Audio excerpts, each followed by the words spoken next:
Hello, everyone. Thank you for joining me today for our second session of SOS training. Give me 1 second. Let me flip to the right screen. I'm looking up because I'm in the conference room, and that's what I see. That's my screen up there, up high. All right. Here we go. Oops, I'm not showing my screen. There we go. All right, so let's go ahead and get started. Let me just make sure everyone can see me and can hear me. If somebody wants to just pop in that question box and let me know that you can see me and hear me. You can see my screen. We can see and hear you. Hi, Lisa. Hey, Madeline. Hey, Susan. All right, thank you. So exciting for me to have this webcam on, huh? Just kidding. Anyways, we are excited today for the second session of summer school. I have some great treats for you today. So let's go ahead without any other ado and get started.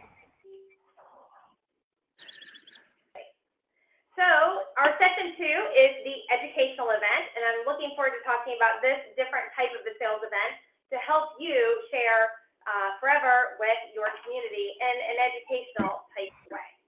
So just as a reminder, there are 4 summer school sessions for this SOS training this month. We've done the Forever Way training, which was last week, which was on just giving the basic forever presentation and doing an event about forever, where you're helping people learn about forever and you're also helping them get started using forever by starting an account, getting their mobile app set up, and learning the process of bringing their photos into forever.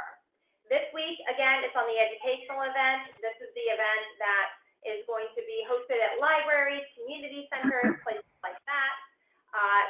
Then next week, we're going to train on the SOS printed photos event, which is going to be awesome because you're going to learn about the new media conversion box that we have. We've talked a little bit about that, but the whole process will be there.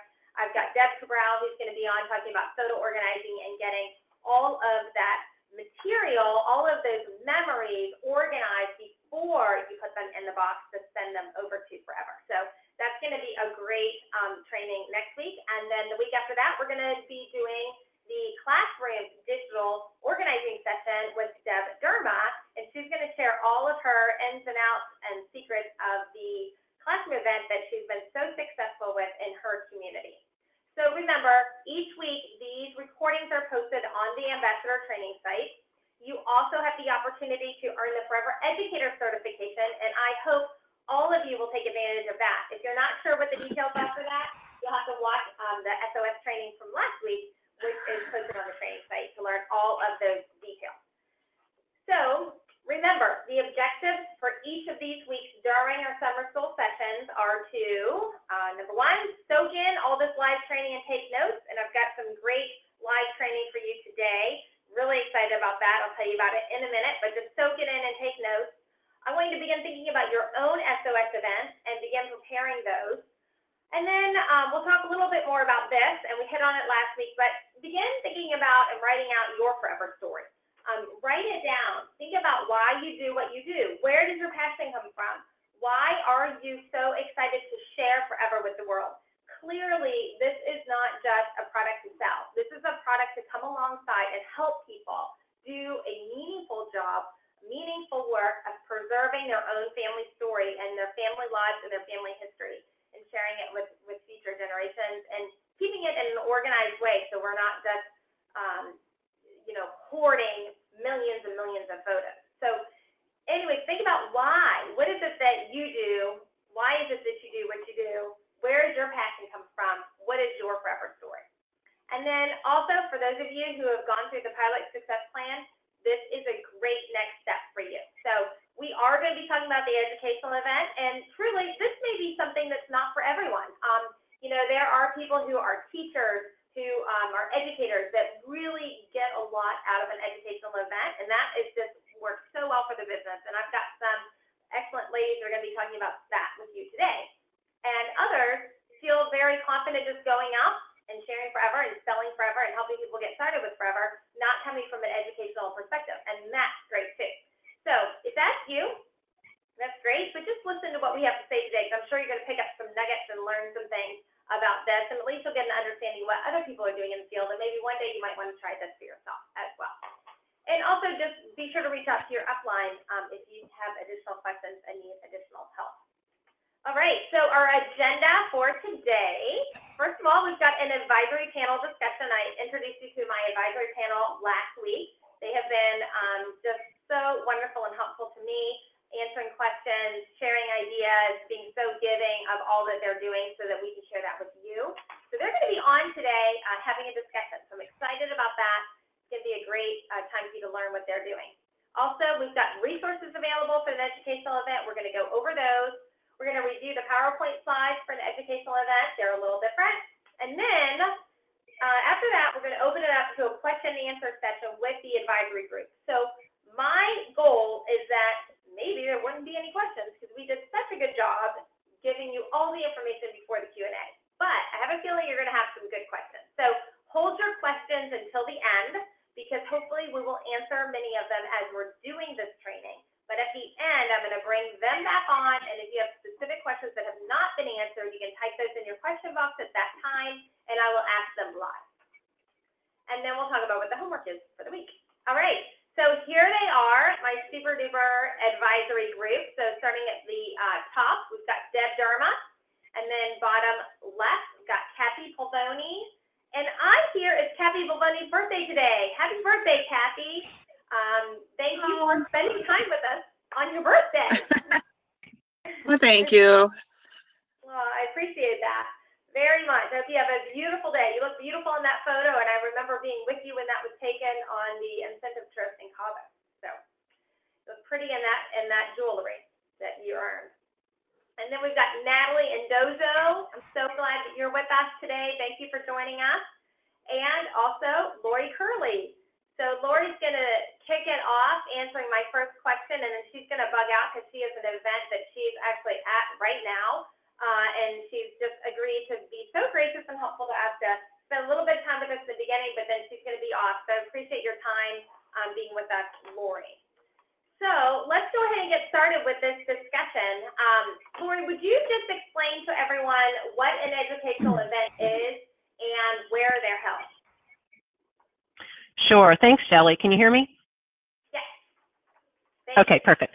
So, yeah, thank you. I'm really happy to be part of this because I just love educating, and I have loved what we've done in the past year where we've been teaching, and I love that now Shelley's taking what we've learned over the past year and really making it even better.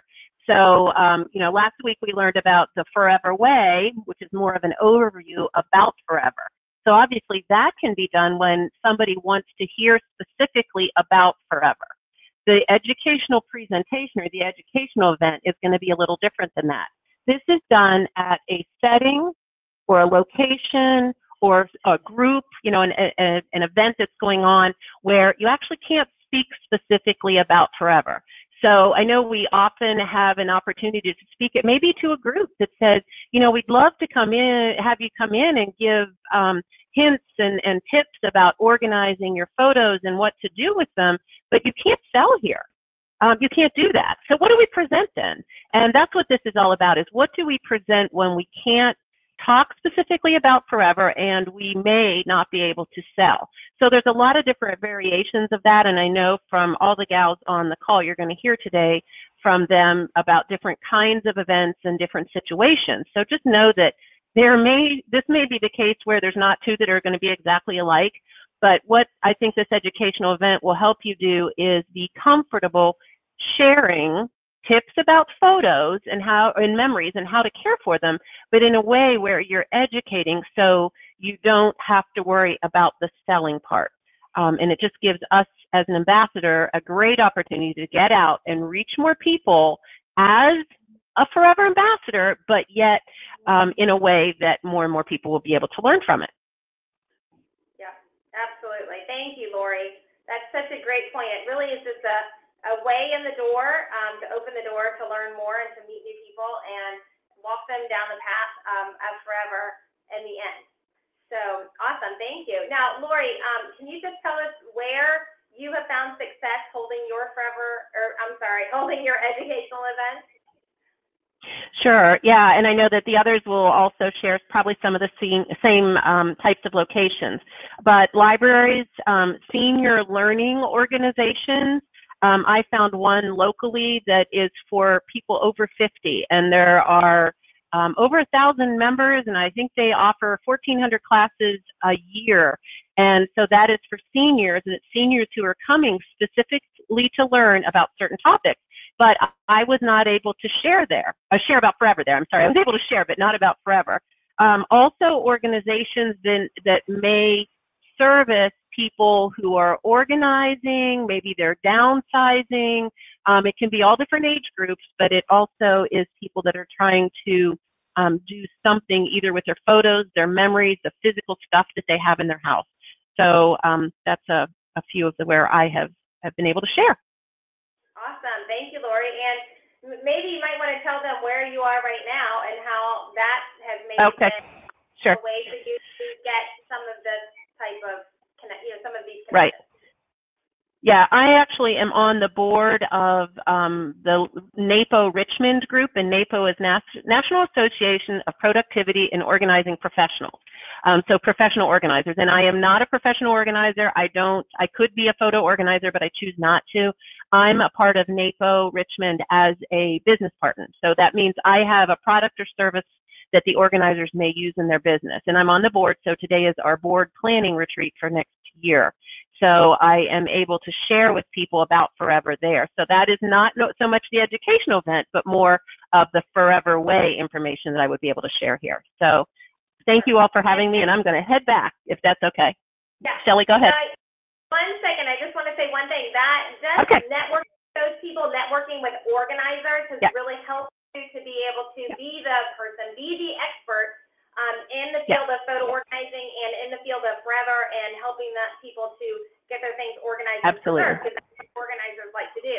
So even though you're not actually you're there as a business associate, you're meeting all kinds of professional organizers that can send people your way, Absolutely. all the time. So, great job. Yeah, and yeah, just to kind of give a little perspective, most of the organizers in the group, and I believe there are 24 right now, or maybe there's 18. Anyway, there are 20-some organizers, and most of them don't want anything to do with photos. So they are happy to know that I'm here to be able to offer services or guide them in a way that they can help their clients. And there are a couple photo organizers who also get what we're doing as Forever and use this as part of their business too. Yeah, excellent. I found the same thing with organizers. A lot of them like to just delegate the photos, and we as Forever ambassadors are happy to take that delegation, right? Okay. Definitely. Yeah. All right, Lori, thanks so much for your time today and for sharing Thank you. And we'll be back. You bet. Okay, bye-bye. Bye-bye. Great. So we were just talking about different areas. So could anyone else from the group comment on where you have found success holding your own educational event? Well, this is Kathy. I have done my events through community centers or at a community center building, if there's a structural building in your area, and schools and coffee shop meeting rooms. And when I say schools, it's usually organized like through a program. If your town offers t-ball for kids during the summer, or they have open swim in the winter, it's the same group then that organizes a knitting class or a photo organizing class. Okay, that's great. So you've just kind of made that connection and found a place where you could come in and talk about getting photos organized in the schools during those times. Yes. Yeah, okay, that's great. And that may not be something that's available in all the communities, but I can see you just have done some research to find out what options are available in your area. So great job. Thank you for sharing, Kathy. Anyone else? Good morning, everybody. This is Natalie Endozo. Hi, Natalie. Thank you for sharing. I was able to get in with the local adult school, the Unified School District Adult School, and I'm teaching my classes there. Excellent. That was a great research and a great find, I'm sure. Yes, it was. of that school, Natalie? It's the Poway Unified School District here in San Diego. Okay. And so it's just for adult education? It's primarily for adults, but we do have some high schoolers, like mostly seniors, that sign up for the class as well. Okay. Excellent. I know you've had great success with that, so thank you for sharing. This is another great idea. You're welcome. And Deb, do you want to share about where you are hosting your educational events? Yes, good morning, everyone. I'm doing mine at the public library, and in my city, the library coordinates with the Park and Rec, so I use my educational events to present some initial information, and then those participants funnel into my Park and Rec classes at the community center, where I can talk more about forever. Excellent. And yes, I love how you do that. Deb has a system where she does the educational event at the library, and then she signs them up. If you want to see what I'm doing, come to the Park and Rec event. That's her classroom session that we're going to talk about at the end of the month. So thank you, Deb. Did you have anything else to add to that? No, not at this time. Okay. So here's the big question. Kathy, I'm going to ask you to answer this one. How do you make a sale from an educational presentation when the focus of the presentation is not really on selling? Yes. Well, I feel like, and every district is a little different on, what you can do and what you can't do. And I can tell that by listening to Natalie and Deb, the way things are structured. They are totally different than where I am. But I feel like I have such a short amount of time to really make a connection with the people that come to my class. I don't get a list of names. I can't ask for contact information from them. I can't pass out business cards. So I really feel like I want them to get to know me in that short amount of time. So as I'm going through the PowerPoint or my slideshow, I try to interject like the little personal stories, just something really short from time to time when appropriate. Again, so they're kind of getting to know me a little bit, and then think, okay, I want to be the answer to their biggest problem right now, getting their photos organized. And so I'm trying to present myself as, the cheerleader. You can do this. Let's start now. Don't procrastinate. And I remember hearing years and years ago that a sign of a good presentation is one where you make them laugh and you make them cry. I don't think I've ever made anybody cry, but I try to really, I keep that in mind, and try to keep this lighthearted and kind of call them out on if they're procrastinating, or like people will come in and say, well, this is going to be my project for next winter. And I think, oh, no. Okay. So I try to keep the whole thing lighthearted and really focusing on interacting with them. And I'm really watching them to see if are they nodding in agreement? What are their facial expressions? So by the end of my presentation, I'd like them to be thinking of me as their new best friend. I'm going to be their friend that's going to help them with their biggest problem that's on their mind while they're sitting there in that class, their disorganized photos. And so the point here is then that I have their trust, so that when the class is over, they will usually, not all of them, but many of them, they'll stop and say, okay, now tell me again, what is the one you're using? I just want to use whatever it is you're using for storing your photos. So it's kind of, I'm trying to create this relationship at the same time as I'm doing the slideshow PowerPoint presentation. So they trust me and say, just sign me up. Yeah. So that's how I can, because I can make a sale after the class, but the presentation cannot be a sales pitch. Yes, I love that. I love how you're building a relationship with them, you're building trust, they're liking you, and by the end of the class, they want to know what you do and want whatever it is that you do, I'll take. So it's just a different perspective. And I know Deb has a similar story, so I know she's going to share that in a little bit, but I recognize that while you're not coming out and selling forever in the beginning, you've got people like asking for it by the end, and that's really powerful You know, they say people don't like to be sold things, but they love to buy things. So I think that's a really good example that you've given. You're not like selling things, but everybody wants to buy whatever it is you have, and they don't even know what you have yet. They just know that you're great and you're making them feel good, and they're beginning to trust you, and they want what you have. So I appreciate that. That's really good advice. And the other thing that I heard you say, and I've heard you say this again, so I just want to highlight it for everyone else, is Kathy says oftentimes she'll hear people say, oh, that's a project I'll do this winter. Or, yes, as soon as my child graduates, then I'm going to be free and have time, and I'll do that then. And she always stops them and says, no, you need to start now. And it's very easy to start now. And I just feel like, in my own life, I can say that a lot. So to have someone come alongside of you and really encourage you to take small baby steps now feels really good, that you have somebody who's kind of advising you or coming alongside of you. And that's what we do being a Forever Ambassador. So, Kathy, I think that's a great, story, because I'm sure many of the Forever Ambassadors hear that all the time. So thank you for sharing how you handle that objection. So, Kathy, would you just continue on and tell us what a typical event looks like for you from beginning to end?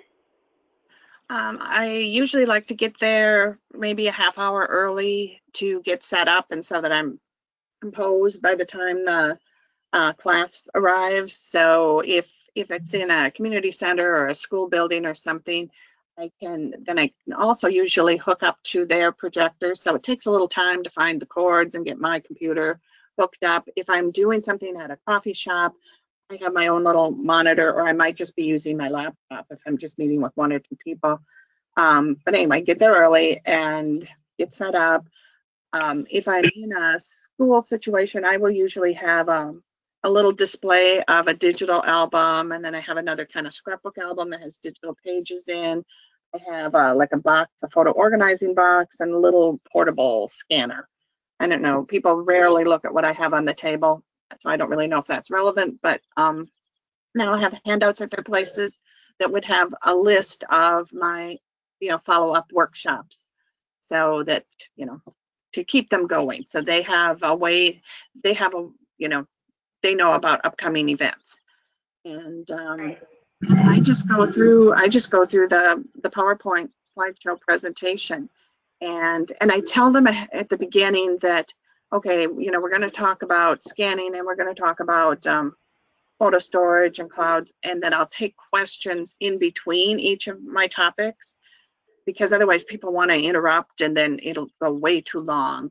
But they're telling me questions in between. So I just go through the PowerPoint, which makes it really easy. It keeps me on track. I don't kind of get out of order, because each slide prompts me what I'm supposed to talk about next. So, and then I try to finish a little early, like if I'm in a school or community center and they want me out by a certain time, I try to finish up so that I have time to take questions and to talk to people afterwards.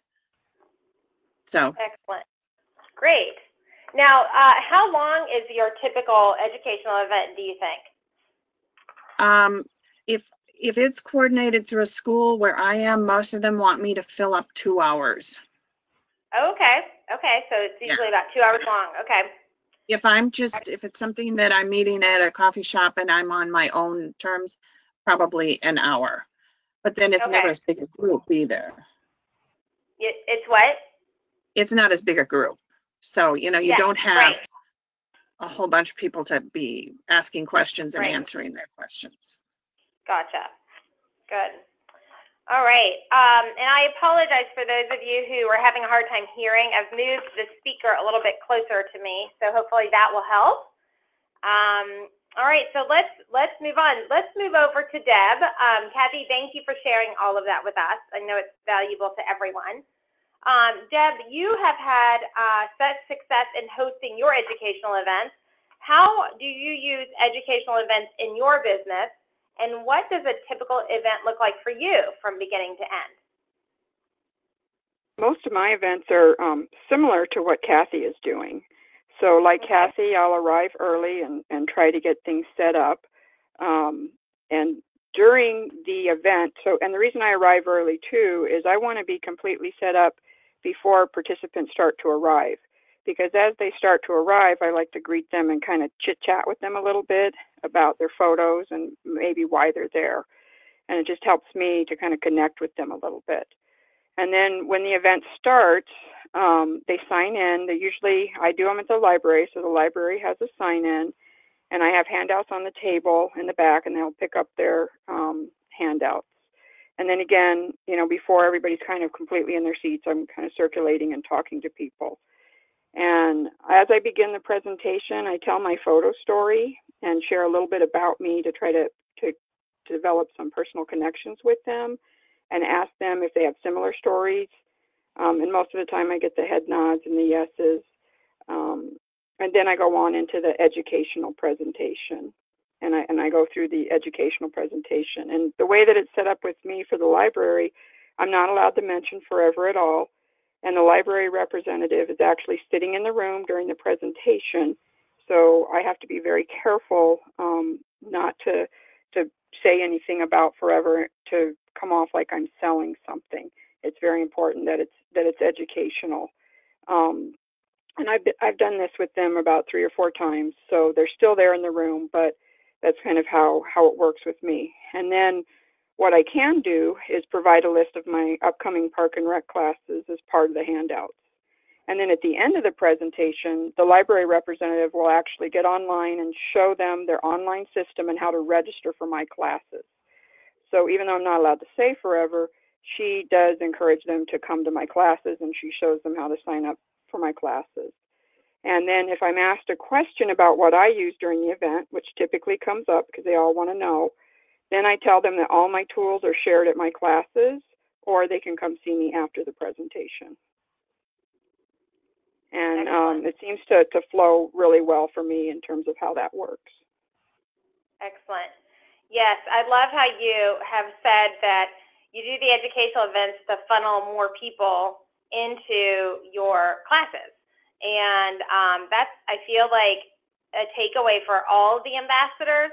These educational events are a great way to meet new people, to get your name out there, to get new leads, because it's these kind of groups that people are signing up for, these classes people are signing up for to learn more because they have a problem and they need help. So whether you meet new people through friends and other people that you might know, and maybe it's people see things on Facebook and friend of a friend and that kind of thing for getting new clients. Well, another way that's great to get new clients is this way, and that is just teaching and showing what you do for organizing photos. And again, just educationally, so that you can get into places like the libraries and the community centers. It's a great way to funnel people into your business and into additional classes, and also just to meet people and get more leads and begin new relationships. I love that I've heard from both of these ladies that they're, Deb said she's chit-chatting with people before the event even starts, just building that relationship, forming that trust. You're the person that people are going to go to when they are ready to get started and when they have a question or a problem with regards to their photos. So, Deb, thank you. Did you have anything else to share along those lines, or should I move on to the next question? We can move on. Okay. So I'm going to move on to now some goals and expectations. So, Natalie, I know you've been real successful at these classes that you're doing in your adult ed school. I'm just wondering if you would share with us your goals and expectations for your event. Okay. Well, as everybody else said, the goal is really not to sell the product. The goal is to educate them on how to use the product.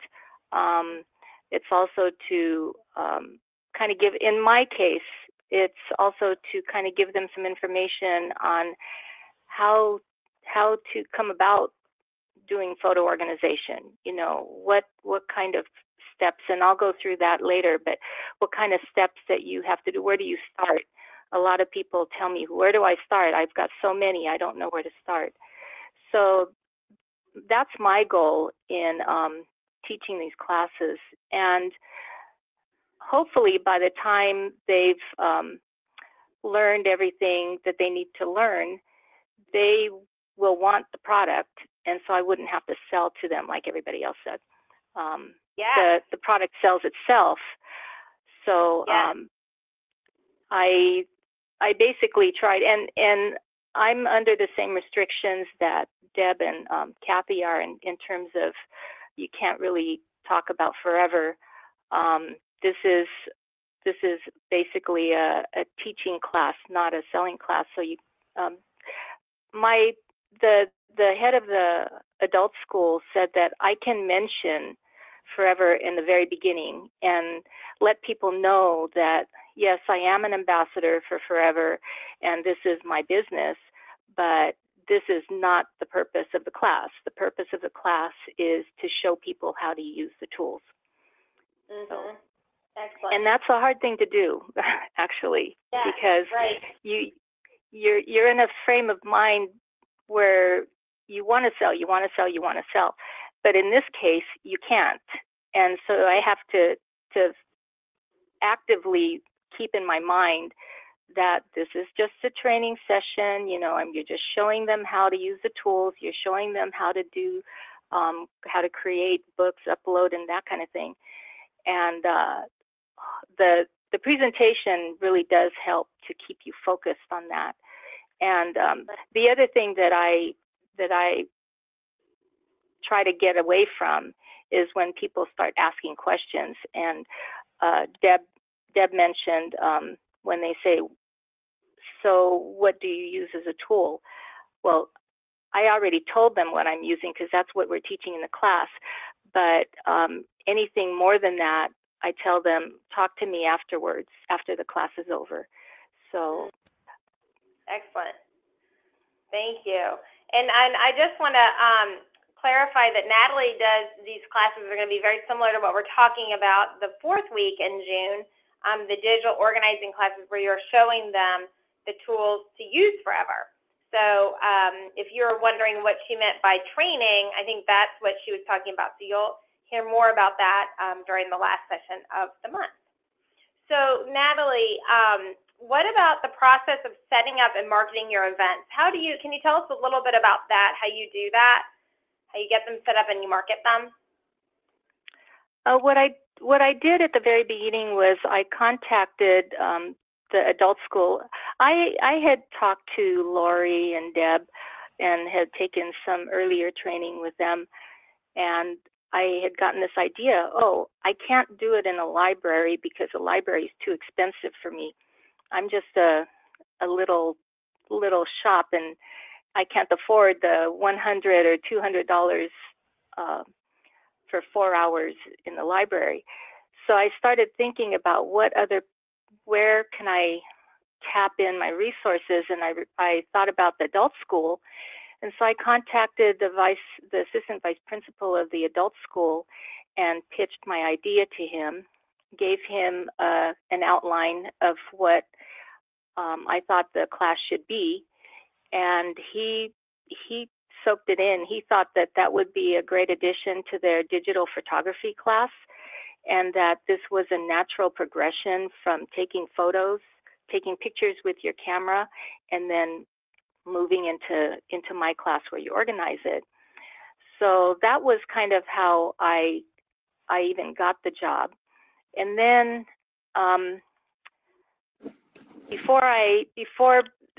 I didn't have to market it because it went through their adult school catalog. But what I did was I contacted all the people before the class started. I contacted all the people, gave them my referral link, and said, this is the tool that we will be using. Don't worry, it's free. You get 2 gigs, and I will be teaching how to use this tool. And so everybody signed up for their free account before the class. And then when class started, they were already set up, and they could either upload their photos before the first class starts, or they could do it hands-on through, with me. The classes initially I had thought the class would be like 2 days. So one on Tuesdays, I set it up for Tuesdays. So the first Tuesday would be to cover some things, and then the second Tuesday would be to cover other things. But the assistant vice principal said, you know, adult school moves really slow, and so I suggest that you make it 3 days. So my classes are 3 weeks, and I'm glad that he talked me into it, because adult school does move real slow, and I ended up having to spill over into the third class. Gotcha. All right. Now, thank you for sharing that with us, Natalie. I love how you said you didn't really have to market it because they put it into the catalog and they marketed it for you. And that's one of the nice things about these types of events. When you're going to libraries and community centers in different places and you're getting on their calendar, it's their job to do all the marketing. So that's kind of off your back. You don't have to do the marketing. It's something that they take care of and advertise for you. So that's one of the big benefits. I did want to go back and clarify, Natalie had mentioned a cost when speaking to the library, and I would just encourage you to call your library because they're all different. I know the library programs that I've done in Pennsylvania in the past, there has not been a charge. It was something that was free. I'm not sure, Kathy and Deb, do you guys usually find a charge at your library? My library does not charge. They're looking for free speakers, actually. So they love it that I come in for free to talk to their group. Okay, excellent. Kathy, what about when you? I checked the libraries in my area, if you're going in there and you're not promoting forever, it's free. If you want to go in and be able to say, this is what I'm about, then there's a fee. Gotcha. Interesting. So different perspectives, different parts of the country. So I would just say wherever you're located, do the research, call your library, find out if there is a fee or if you can talk for free, because I know that if it's free, that's a really great way to just, share what you do and bring in more clients. So thank you, Natalie, for sharing with us. Again, I just want to clarify that Natalie's referring to her classroom event, which is what we're going to talk about at the end of the month. So don't be confused with the fact that she was talking about actually using that Forever tool, sending the referral link. That's not something you would do for just the educational at the library, but it's something you would do at the next one, which would be like the classroom event when you are, sharing that link. The educational is just funneling them into that, that first step. So anyways, Natalie, thank you. Thank you for sharing your expectations, goals, and how you get that set up and how they market it for you. That's the trick. That's the key. All right. So last question here. What do you, Deb, I'm going to have you answer this one. What do you specifically do for follow-up and next steps? So when I'm doing the library presentation, I'm not allowed to collect names or emails or anything at the actual event. If they come up to me and talk to me afterwards, I can give them my business card. And when I do that, I ask them to contact me to schedule a one-on-one appointment. And all the times that I've done the library presentations, only one person has contacted me directly. So for me, I get most of my people interested in attending my classes. And then that's where I do a majority of the follow-up. So if you're going to schedule a library event, or educational event, I would encourage you to make sure you have some type of a class or a workshop or something for them to attend after your event to try to funnel them into another place where you can actually talk about Forever and teach them about Forever. For me, I found that is my best opportunity for follow-up in terms of growing. And then once they come to my classes and they begin at my classes, I send a follow-up email to everyone. So anybody that will give me their email, I'm always sending a follow-up email right away with my link, with directions on how to get started. And once they're in the classes, if they choose to purchase Forever during that class time, I have kind of two pipelines I'm working. One is a customer pipeline, and so I talk to them differently, and then I have another pipeline that I call my potential customer pipeline.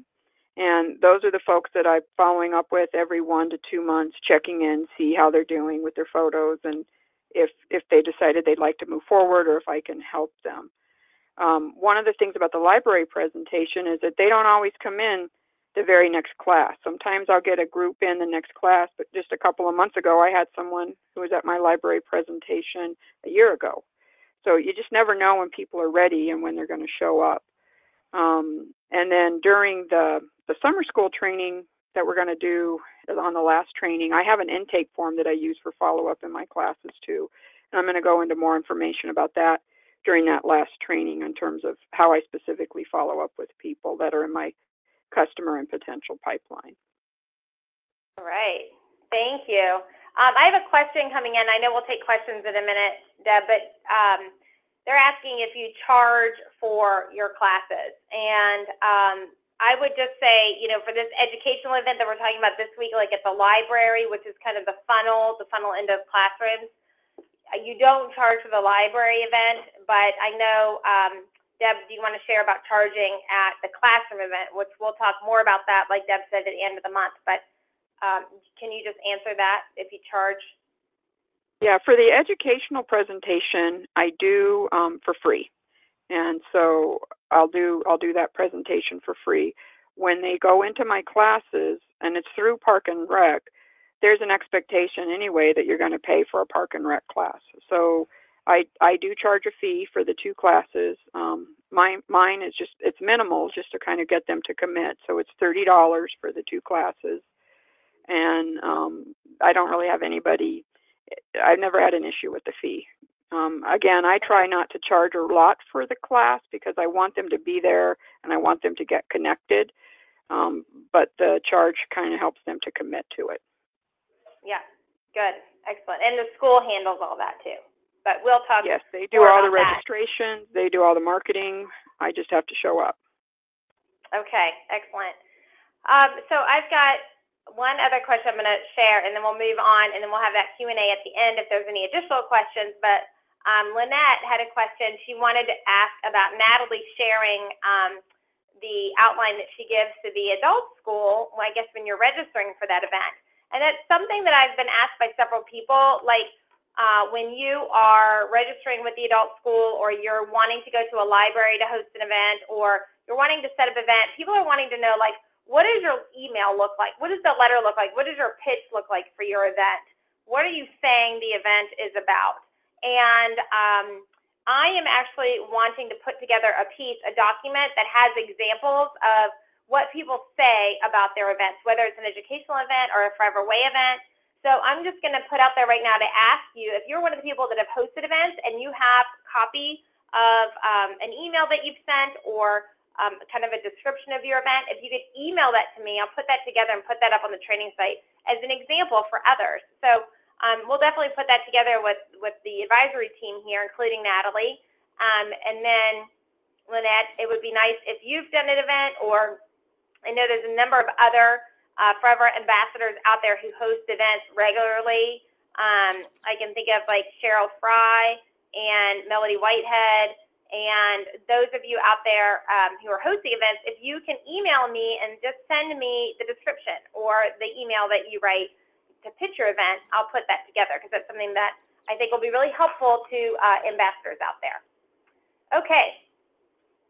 All right. So this is what we're going to do next. I'm going to move along, and then if you have questions that we don't ask, we'll bring these ladies back on. So ladies, I'm going to go ahead and mute you on my end. Thank you all so much for sharing with us today. And I'm just trying to find the muting here. All right, let's see. Okay. Thank you all, and we'll be back with you guys in just a moment. Okay, let's move along. So let's talk about the resources. So this is exciting. We've got some special resources for you for hosting educational events.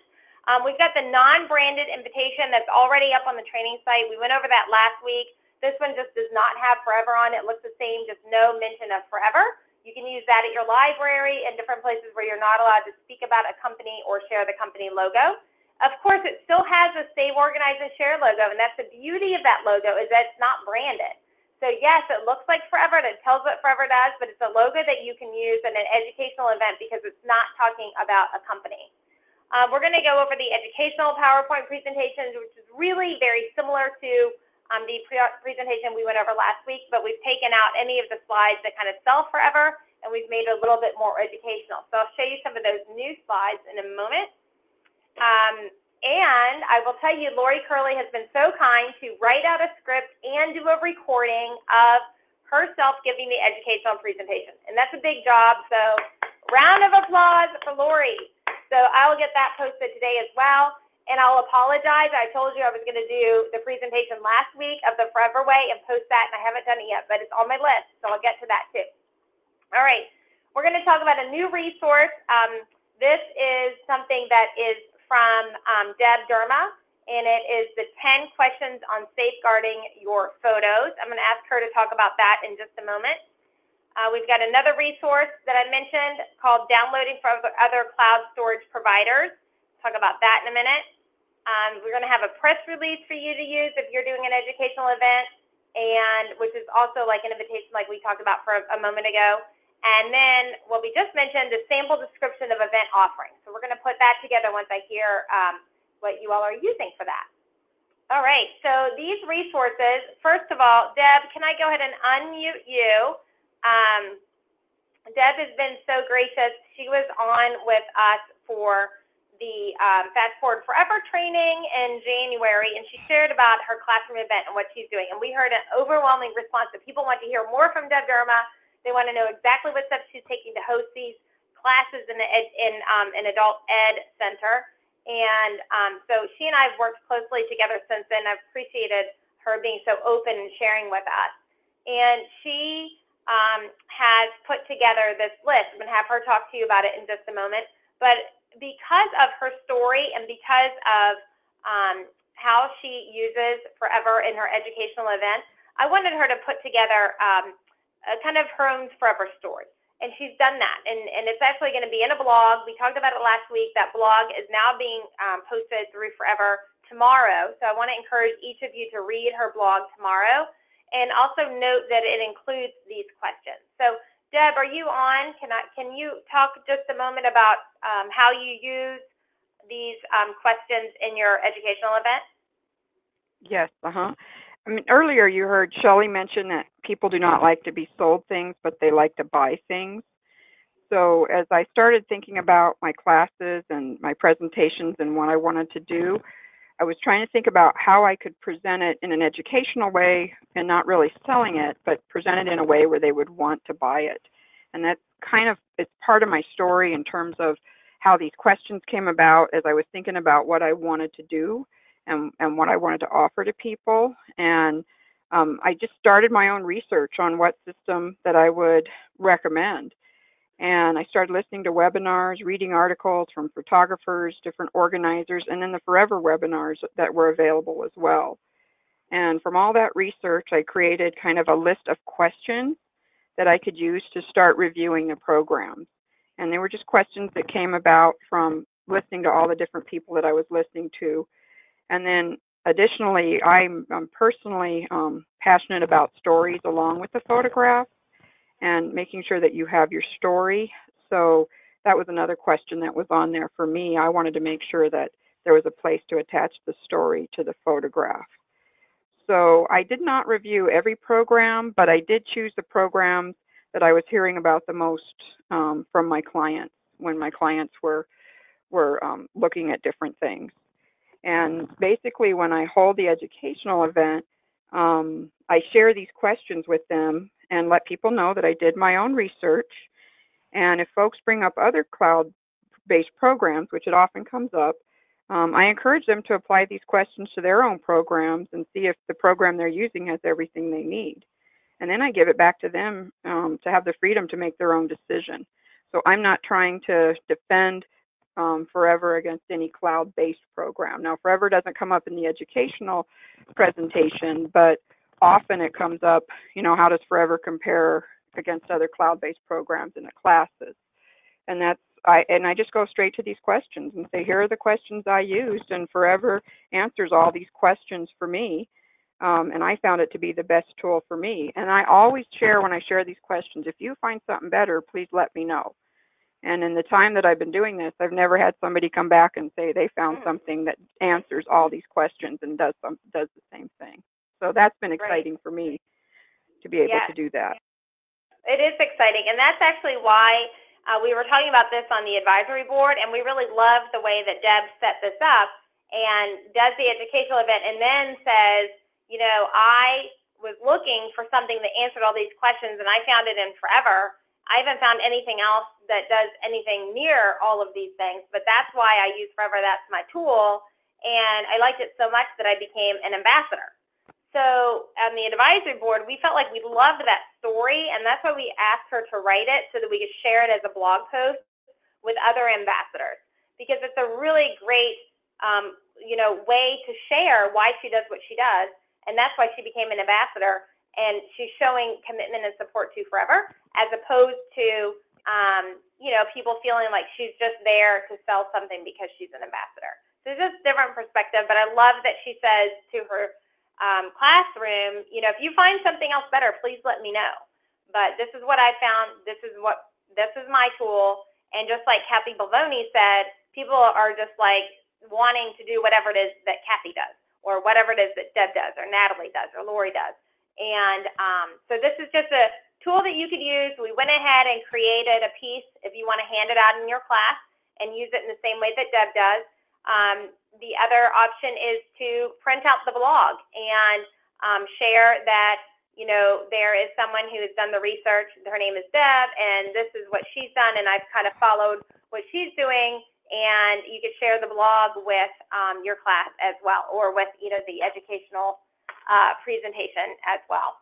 All right, thank you. One more thing, Shelley, on the educational presentation, when they reviewed my handouts before I did it, I had to take off my name and phone number for the educational presentation. Oh, down here. Good point. Okay. Yeah. Yep. So for the classes, I can have my name and phone number on it, but for the educational presentation, I'm not allowed to put any personal information on it. Okay. So if that's the case for you, this is going to be a Word document, and you could just change that, delete it, and just move the logo up. Okay, so that'll be available on the training site soon. All right, and then this is a piece that we're working on. I think I mentioned it earlier that Lori and Kathy really worked hard to pull all these together, and we've had ambassadors asking for it. Now, the reason that we're putting this out, and I'll tell you that we were kind of back and forth. You know, I was actually one thinking that we shouldn't put this out, but I also saw the benefit of putting this out. And this is going to be a piece of how you download photos from other cloud storage companies. So we're doing it because we don't want you as an ambassador spending so much time trying to help people get their photos out of Google Drive and into Forever. We recognize that you guys are spending time doing that, and you want a resource, and you're asking for help with that. So what we've done is we've just put this piece together, and what we're asking that you do is you just say to the client, here are the instructions, and give it to them and let them follow the instructions to do it. One of my reasons for not wanting to do this was I want people to recognize the pain of having your photos stuck in Amazon Drive or stuck in Shutterfly, stuck in Google Drive. It's not an easy process to get them out. I'd hate for our Forever ambassadors to spend their time getting the photos out for people to get them into Forever, because then if there's no pain, there's no gain. The client then may get lazy and say, I'm just going to Shutterfly, and my ambassador will help me get them out later.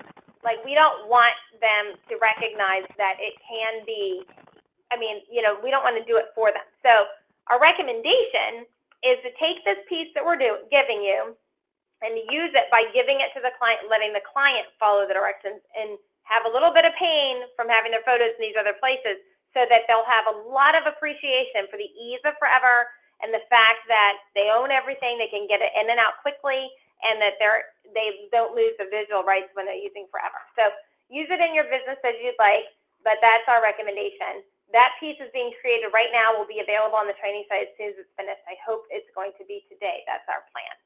All right, so let's take a few minutes just to look at the actual presentation and how it's different from the other presentation. Excuse me. All right, whoa, there I am. Okay. Here we go. Okay, so the presentation starts out the same as the other presentation, so I'm not going to spend time going through all that, but I just want to hit the slides that are different. So the first slide that's different is this one, and you've kind of walked through the problem of photos being everywhere, and we just say, what's our option? What tools are available to help us preserve these important photos and stories? And then we move on to some of these slides that you've seen, and down to 16 is scanning considerations. So actually 15, we talk about how it's important to take all of this outdated media and make it digital, and how important it is. That's the process. So in order to do that, you need to think about scanning considerations. Now remember, we're not selling forever. We're just talking to them about scanning considerations. Do you want it, you talk to the clients, do you want to do it yourself, or do you want to send it out? And then if you're going to think about that, think about how much time and money you have to commit to this project. Being realistic, scanning can be expensive and it can be time consuming. So think about these things and determine the cost and the time when you decide if you want to do the project yourself, or if you want to maybe spend more of your time identifying and organizing the memories once they've been made digital. Also, when you're making some of these decisions and looking at different companies to actually scan your precious memorabilia, you'll want to consider where the scanning is taking place. Ask where they do the scanning. Is it local? Is it in the United States? Do they ship it overseas? Also, how will you get the files back? Does it come back on a DVD? If that's the case, you know, is it extractable from the DVD? Sometimes DVDs are locked and not extractable. Sometimes they're not editable. Are they going to give you any other form of backup? What about a USB drive? Will it come from a USB drive? Will it be extractable so that you can do something with those files, edit those files? Are there going to be any other backup from there? Perhaps they put everything in their own proprietary software. So that just means that some companies will scan things for you, but when they scan it, they give it back to you online so you can see it in their software on their website. But if that's the case, are you able to download that? Or are you only able to access it when it's on their website? We call that their proprietary software. Because if that's the case, what if that company shuts down? Is there any plan for long-term preservation? If that company shuts down, what happens to all of your media that's living in their proprietary software? Do they offer a one-time transfer to digital format? We know that DVDs are now becoming extinct and technology will continue to change. So what's their plan? Do you have to just keep getting it digitized every time formats change? Or do they have a plan to transfer that to new formats over time? Be sure that when you are looking for a scanning company that you do not lose the digital rights of your memories and of your photos. Who owns those digital rights once you hand them over to that scanning company? Also, encourage them to look for high quality work, not the cheapest cost. We're not just looking for the cheapest price here, but we're looking for all of these things that we talked about now here, where the scanning is going to be done, how you get the files back, who keeps the digital rights. So this is all goes into quality, not necessarily just the cheapest cost. And then an important thing to think about is this a trustworthy company, and why? What is this company, and do you trust them with your precious memories? Then when you talk to them about some must-haves, so these are just some things to know when you're looking for a scanning company, looking for someone to do your conversion. Here's a list of things that you really must have. One is direct to flash drive. You want to receive all of your files back on a flash drive. That way you're able to have those files. You want to be sure it's extractable and editable so you can edit the content. DVD can be optional. That's fine to get it back on the DVD, but you also want to have it on a flash drive. You don't want to just have a DVD because DVDs are already going extinct. And what happens if it scratches? And you know, same thing can happen with the flash drive. It can crash, but Definitely a flash drive that's extractable is better than a DVD because oftentimes those are not extractable. Again, you want to be sure that they have one-time transfer to a digital format. You want to continue finding a place that will continue to migrate those files to new formats if possible. You want to be sure that you retain ownership of the files, that these files are easily accessible and easily shareable with your family. Then we're going to move down to, you see these slides are the same from the Forever Way, but the next new slide is slide 23. So these are considerations when you're looking for a place to call your digital home, a place for you to keep all of your digital memories in one spot. You know, you could have multiple backup on hard drives. You could have like, you know, the hard drive at home, the hard drive in your office, the hard drive in your car, wherever you keep all these hard drives. But the truth of the matter is preserving all of your things just on hard drives is not really a good solution because, well, yes, they're in multiple locations. They're not easy to access. They're not easy to organize. They're not easy to share. And certainly they can be subject to loss. So you may want to consider a cloud storage. There are temporary cloud storage options out there. There are e-commerce sites out there. And I'll just say temporary cloud storage sites would be something like an Amazon or a Google. E-commerce sites are like a Shutterfly or a Snapfish, those places where you're actually buying things from them, and that's why you're putting your photos there. And then permanent cloud storage, there is a permanent cloud storage, and that example is Forever. So I will give you some more details about these different cloud storage options. So if we look a little bit closer at cloud storage, you can see there's many options for online photo storage. And all of them that you see here, you know these names, you've seen these names before. And this is where you just are going to go through and talk about each of these companies and each of the points about them. I'm not going to spend time doing that now. You're going to see Lori doing this presentation. But I want to show you how we added Forever here. So Forever has been added just as another online option.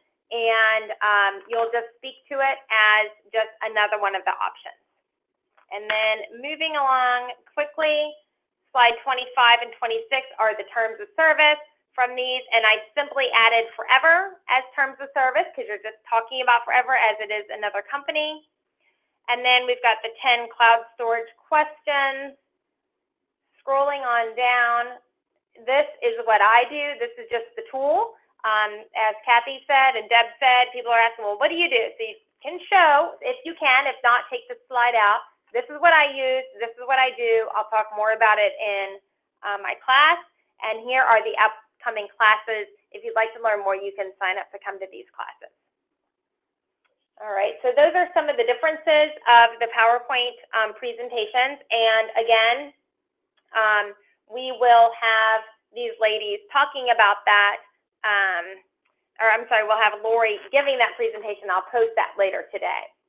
So I know we're just about where we need to be time-wise. So if there's any questions, if you could just type those in. I've got the ladies still on the line, and I'm happy to answer any questions, and then we'll move on to the summer school homework.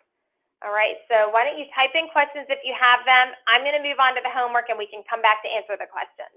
So session 2, homework, decide if you might want to try hosting an educational event. I recognize it's different. Don't feel like you have to have any experience to do this. Yes, you will become kind of that expert in the area, meaning when I say expert in the area, I'm not meaning that you have all this education to become an expert. You're just the person people will want to be like what Kathy said. Kathy's showing what you can do with organizing your photos, and people are looking up to her as she's the expert. But if you're a new ambassador, we'll give you everything you need so that you can go be the expert and you can do this exact same event at a library. Just don't feel like you have to have years and years of experience in education to do this. Read Deb's blog post. I did say last week it was going to be posted last week, and it was not because we had a couple others that ended up coming before that, but it's going to be posted tomorrow. So I want you to read that and then begin thinking about your own Forever story. Think about your own goals and objectives for your events and an educational event should you choose to do one. And then go ahead and start researching possible locations for your event. begin looking at dates to host your first event. I would love to see you guys host events in July. Go ahead and start setting them up now, whether they're the Forever Way events, the educational events. Yes, the classroom events that we're going to talk about coming up are a little bit further out. You really need a lot more planning time, like 4 to 6 weeks to get those in the course catalogs and those kinds of things. But you sure can set up Forever Way events, educational events. Get those on your calendar for next month. The SOS media conversion box that we're going to talk about next week, you can get that on your event and do a small group with just some people. I'd love to have you up for stand-up recognition for the Forever Educator certification given out at Forever Live. So start getting your dates going, and then watch the recording of that educational presentation that Lori did and begin practicing it. And lastly, connect with your upline leader for additional help. I will get everything posted up on the training site later today, and I've got a couple questions coming in. So if you're able to hang with us, please do, and we'll go ahead and answer these questions, and they'll also be available for everyone to listen to. Oops, I lost my box here. Give me 1 second. Okay. They'll also be available if you want to come back and listen to the recording. Okay, so questions and answers. Let me see.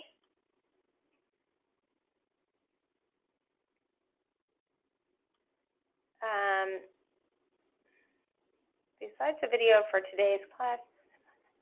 Oh, okay, so Susan's asking if I can upload the slides from the class. Yes, I will.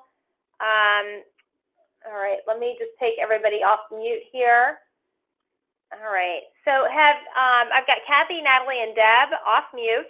Have any of you considered groups such as sports teams, etc., and to discuss collaborative albums? Does this type of presentation in the way versus preserving photos only? Okay, sorry, I'm a little confused about this question. Okay. I'm going to come back to that question because I need to read it a little more thoroughly. Let me read a question from Mariana and see if any of you all have an answer. When you approach a group to present, do you first ask if you are permitted to mention a product, or do you make the assumption that you are not permitted to? Or can you assume that you can mention a product? Which approach gets you in the door?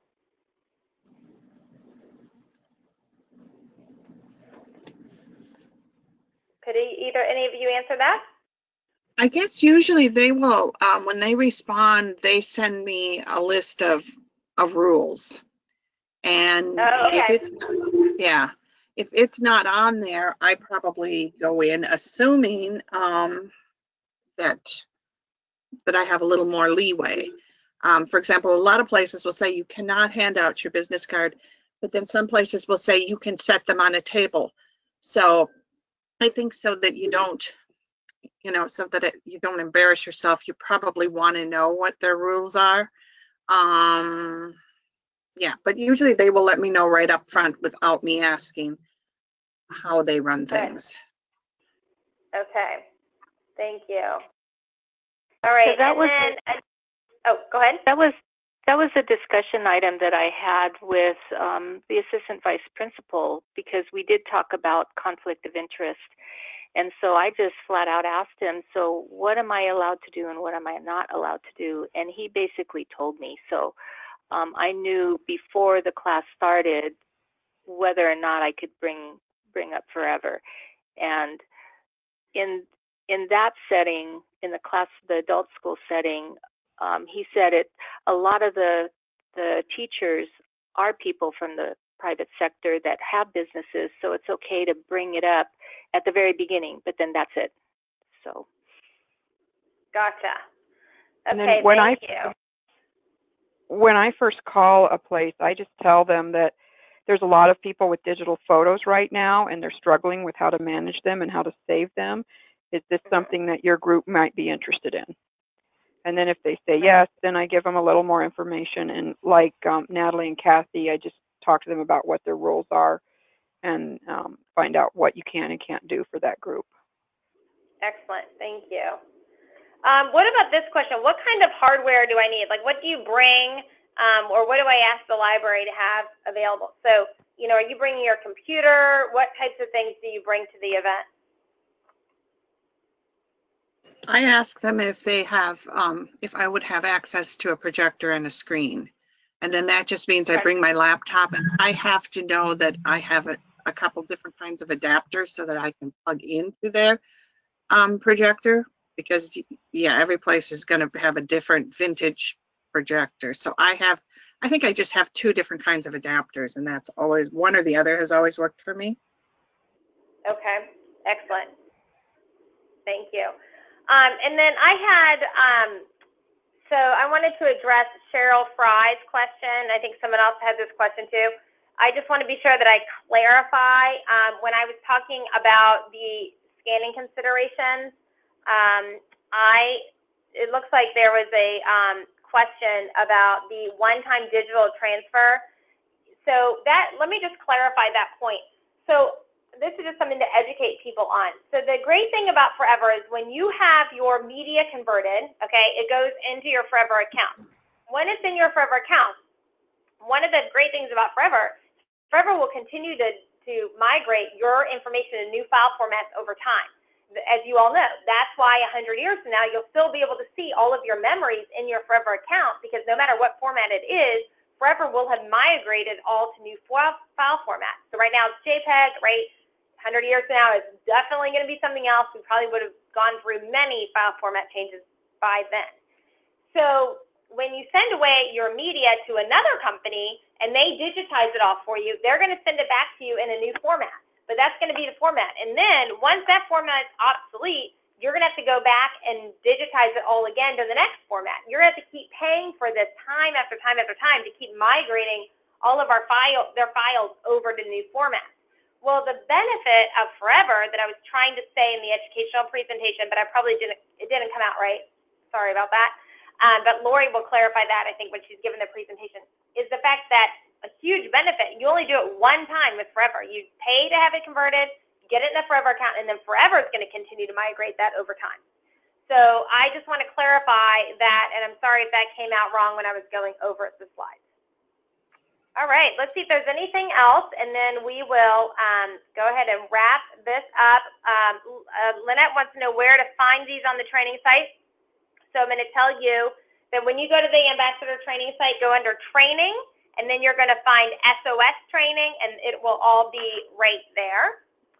And let's see. Okay, apparently the wording of that bullet point was a little confusing, so I may have that changed.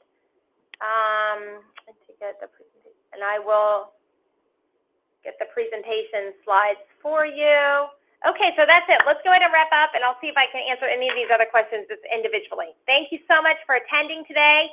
Get out there, have some fun this summer, and then get back to school, get your homework done, and I can't wait to see you next week.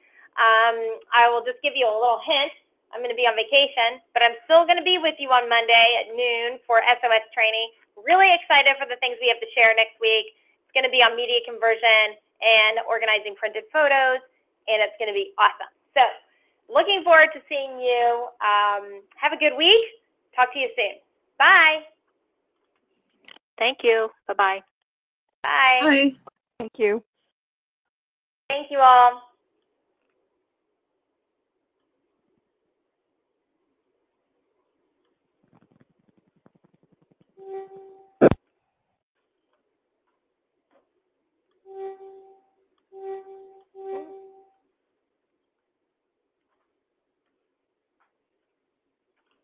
My goodness.